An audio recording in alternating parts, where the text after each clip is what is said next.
उद्धव ठाकरेंच्या दिल्ली दौऱ्याचा आजचा दुसरा दिवस. इंडिया आघाडीच्या नेत्यांची बैठक आणि राहुल गांधींच्या निवासस्थानी डिनर डिप्लोमसी. उपराष्ट्रपतीपदाच्या निवडणुकीबाबतही चर्चा होणार.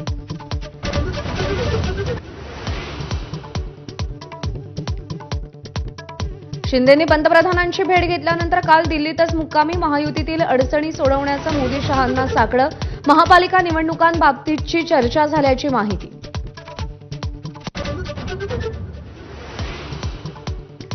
बालेकिल्ल्यामध्येच पंकजा मुंडेंना अजित पवारांचा धक्का. वडवणीतील राजाभाऊ आणि बाबरी मुंडे आज राष्ट्रवादीत प्रवेश करणार.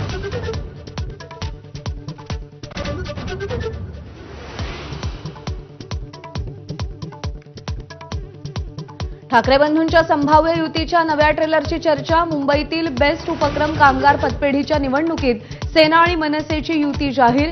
राजकीय वर्तुळात चर्चांना उधाण.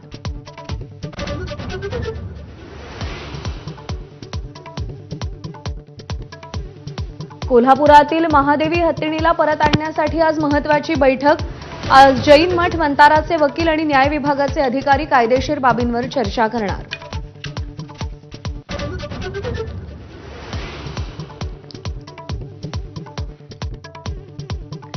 कबुतरखान्यांसंदर्भात मुंबई उच्च न्यायालयामध्ये आज महत्त्वाची सुनावणी.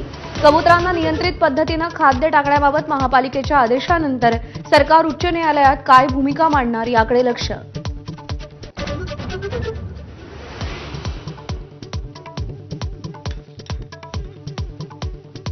खालिद का शिवाजी चित्रपटावरून राज्याचं केंद्राला पत्र. 8 ऑगस्टला चित्रपटाचं प्रदर्शन होणार, ते तात्पुरतं रोखण्याची विनंती. तर चित्रपट कान्समध्ये पाठवण्याची आशिष शेलारांची घोषणा केल्याचा जुना व्हिडिओ व्हायरल.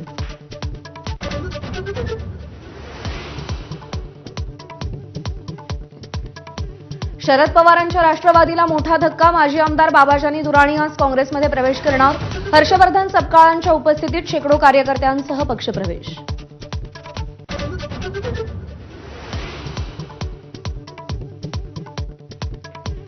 पुण्यात आयुक्तांच्या निवासस्थानाच्या चोरीच्या प्रकरणानंतर मनसे आक्रमक. आयुक्तांच्या कार्यालयात घुसण्याचा प्रयत्न. तर वादासंदर्भात माहितीसाठी मनसैनिकांशी राज ठाकरेंचा फोनवरून संवाद.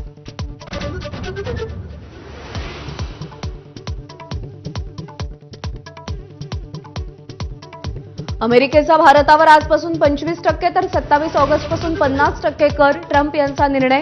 अकारण आणि अवास्तव अशी भारताची प्रतिक्रिया. तर टॅरिफ बॉम्ब हा इकॉनॉमिक ब्लॅकमेल. राहुल गांधींचा आरोप.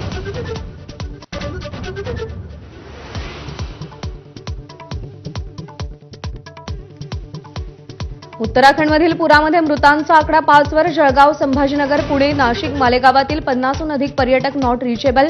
आतापर्यंत 100 जण बेपत्ता.